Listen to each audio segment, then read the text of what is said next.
Freemasonry एक विश्वव्यापी समाज है जो उच्च नैतिकता और सिद्धांतों वाले पुरुषों को एक साथ लाने के लिए समर्पित है, जिसका उद्देश्य विश्व में भ्रातृत्व को बढ़ावा देना है।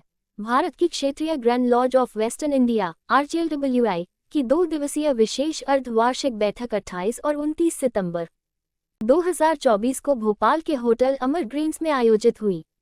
इस बैठक में पश्चिमी क्षेत्र और भारत के अन्य हिस्सों से लगभग 450 प्रतिनिधि भाग लेने वाले हैं, जिसका उद्देश्य फ्रीमेसनरी का संदेश फैलाना है। इससे पहले 27 अक्टूबर 2024 को आयोजित एक बैठक में फ्रीमेसनरी में 25/50 वर्ष पूरे करने वाले वरिष्ठ सदस्यों को long time service jewel presentation समारोह में सम्मानित किया गया था। इस बैठक में फ्रीमेसनरी के कारण में उनके योगदान के लिए 18 सदस्यों को एकत्रित फ्रीमेसन्स द्वारा सम्मानित किया गया था। भोपाल से मीनू गुप्ता की रिपोर्ट। पहले तो कम शब्दों में संस्था के बारे में बताइए कि संस्था क्या है और इसके उद्देश्य क्या है। हमारी जो संस्था है फ्रीमेसन्स, इस संस्था का बेसिक उद्देश्य ये है to make good man better, अच्छे आदमी को और अच्छा आदमी बनाना। तो उसके लिए हम जनरली ये ऐसा सोचते हैं, ऐसा करते हैं कि जो लोग भी हमारे को ज्वाइन करते हैं वो अच्छे लोग होते हैं, they are good man, and we by our teachings we improve them and we make them better. उसमें हमारी जो मीटिंग्स होती हैं, उन मीटिंग्स के अंदर सिर्फ हिंदी में बोलूँ, इंग्लिश में बोलूँ, हिंदी में बिल्कुल हिंदी। हमारी जो मीटिंग्स होती हैं उन मीटिंग्स के अंदर सिर्फ हमारे मेंबर्स ही हो सकते हैं, उनमें बाहर के लोग नहीं होते। और क्योंकि सिर्फ हमारे ही मेंबर हो सकते हैं तो इसलिए हम उनको बंद करके मीटिंग्स को अंदर से तब मीटिंग्स को करते हैं। उस मीटिंग के अंदर ऐसा कुछ नहीं होता जो कि किसी दूसरे व्यक्ति को नहीं जानना चाहिए। उसमें वो सब कुछ होता है जो हर व्यक्ति को जानना चाहिए। और उसमें इस तरीके की टीचिंग्स होती हैं। जब हम अपनी सेरेमनीज़ करते हैं, हमारे यहाँ सेरेमनीज़ बड़ी इंपॉर्टेंट होती हैं, और कोई भी सेरेमनी करने से पहले, अपनी मीटिंग को शुरू करने से पहले सबसे पहला काम हमारा ये होता है कि we invoke the name of the God. सबसे पहले हम ईश्वर का नाम लेते हैं, ईश्वर की प्रार्थना करते हैं।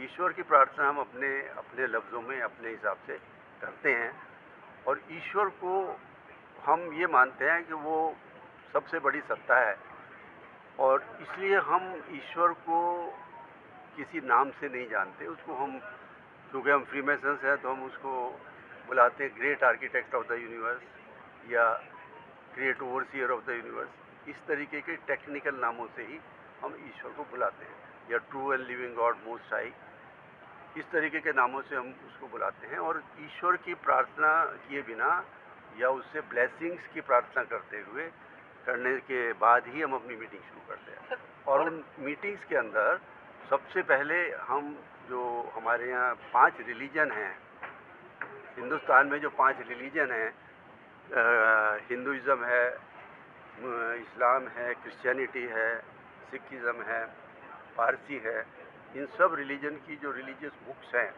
उन सबको सबसे पहले, जैसे ये सामने टेबल रखा है, इसको हम ऑल्टर कहते हैं, इसके ऊपर अभी भी सब बुक्स रखी हैं। सबसे पहले उन बुक्स को हम खोलते हैं, उनको रेस्पेक्ट देते हैं, और उसके बाद हम ईश्वर की प्रार्थना करते हैं।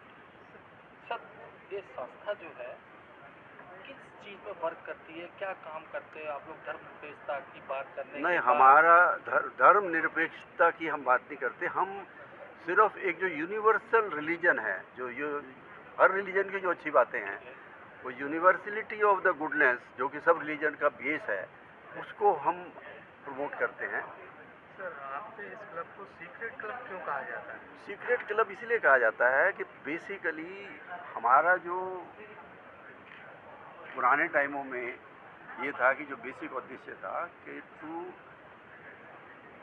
Observe, to help a brother in distress. यदि कोई हमारा मेंबर, क्योंकि सबको हम अपना आपस में ब्रदर कहते हैं, कोई भी मेंबर यदि डिस्ट्रेस में है, किसी डिफ़िकल्टी में है, तो हम उसको हेल्प करना हम लोगों का एक बहुत बड़ा ऑब्जेक्टिव होता है। तो हाउ टू रिकग्नाइज कि ये हमारा एक मेंबर है, क्योंकि यूनिवर्सली सोसाइटी है, सब लोग ट्रैवल भी करते थे, तो कोई हमारा मेंबर है कि नहीं है, वेदर, तो उसको रिकग्नाइज करने के लिए सिर्फ सम सीक्रेट साइंस या वर्ड्स थे। अदरवाइज सोसाइटी की टीचिंग सीक्रेट नहीं है। सोसाइटी की टीचिंग जो है, they are the finest of the teachings which can be anywhere in the world. अभी हम ये कर रहे हैं, वी आर प्लानिंग कि जो हमारी टीचिंग्स हैं उनको हम, जैसे आप आज मिल रहे हैं, इस तरीके से आपको भी दें, जब जिससे कि आपको भी पता चले कि व्हाट वी डू। वो जो हमारी टीचिंग्स है उनमें कोई सीक्रेसी नहीं है। जो हम आपस में ट्रांजेक्शन्स करते हैं, आपस में सेरेमनीज करते हैं, कोई सीक्रेसी नहीं है। सीक्रेसी ये है कि मैं आपको कैसे पहचानता हूँ, मैं इनको कैसे पहचानता हूँ, सिर्फ वो सीक्रेट है उसमें। Our institution is about 300 years old. 300 years old. In India, we got about 20,000 bases, 20,000 members. Though our population is 152 crores, we got only 20,000 members. So, hereafter, we would like to expand our membership. We want to make our institution more visible to the public, because we have been doing so many projects for the society that we wanted to be known to the society as such. So that's our going to be our main objective.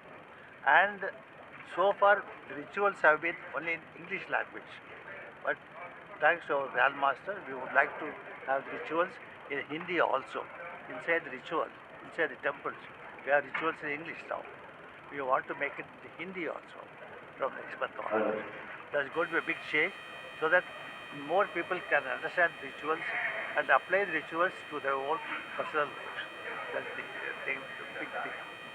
And हमारे जो rituals होते हैं